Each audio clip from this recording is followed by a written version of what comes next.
Здравствуйте, дорогие зрители канала M2 Real Estate. Сегодня у нас в гостях Анна, дипломированный юрист со стажем более 17 лет. Анна работает в компании Solak, и мы постараемся задать ей несколько вопросов о преимуществах инвестирования в недвижимость Испании.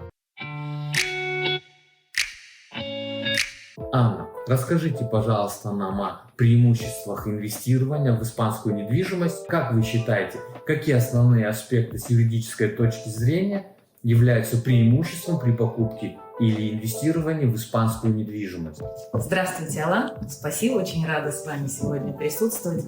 На ваш вопрос я могла бы ответить, что основными преимуществами приобретения недвижимости или инвестиций в испанскую недвижимость может являться аренда, поскольку недвижимость в Испании не теряет в своей цене, она постоянно растет. Тем более, если мы говорим о такой зоне, где мы с вами находимся, побережье Коста-Бланка, то это пляжи, это солнце, это качество жизни. Поэтому аренда недвижимости как долгосрочная, так и туристическая может принести хороший доход вашим клиентам. Помимо того, что вы можете получать постоянный доход в виде арендной платы, да, мы уже сказали, это пункт А, недвижимость в Испании всегда возрастает в цене, поэтому инвестируя в испанскую недвижимость, вы никогда не потеряете, а только приобретете и умножите свой капитал. Полностью согласен с тобой, Анна. Недвижимость в Испании каждый год прибавляет в цене 5-10%. С – это получение вида на жительство как инвестор. Да, что такое инвестиция? Инвестиция в недвижимость – это приобретение недвижимости, стоимость которой более 500 тысяч евро. Такой тип резиденции недаром называют золотой визой, я с этим согласна.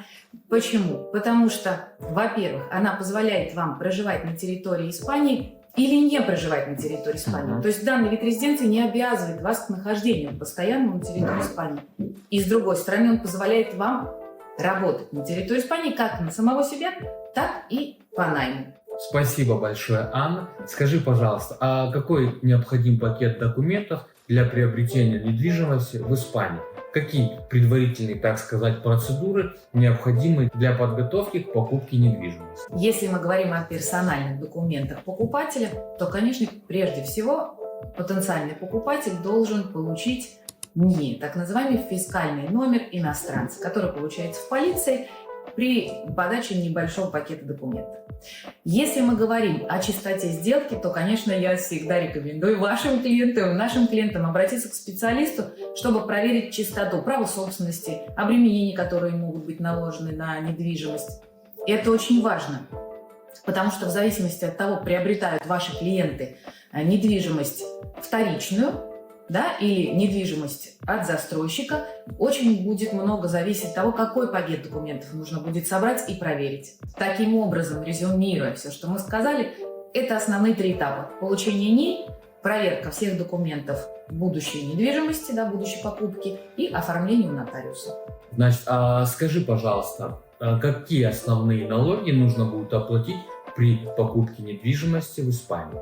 Основной налог при покупке недвижимости – это налог на приобретение. И он будет зависеть от того, приобретаете ли вы недвижимость со вторых рук или вы приобретаете недвижимость от застройщика. Поскольку недвижимость от застройщика, она подразумевает оплату НДС плюс АХТД. Это такой налог на юридические акты. Не приобретая недвижимость со вторых рук, вы оплачиваете только налог на покупку, а также необходимо будет оплатить нотариальные и регистрационные расходы. Если мы говорим о текущих налогах, то я бы разделила это налог на недвижимость, хотя он не так называется, но я разделяю это для наших русскоязычных клиентов, поскольку так им проще понимать. То есть налог на недвижимость взимает каждый муниципалитет в отдельности, и этот налог не зависит от того, являетесь вы резидентом или не резидентом, фискальным резидентом или не фискальным резидентом. Он рассчитывается от земельного участка и от постройки, которая на нем находится.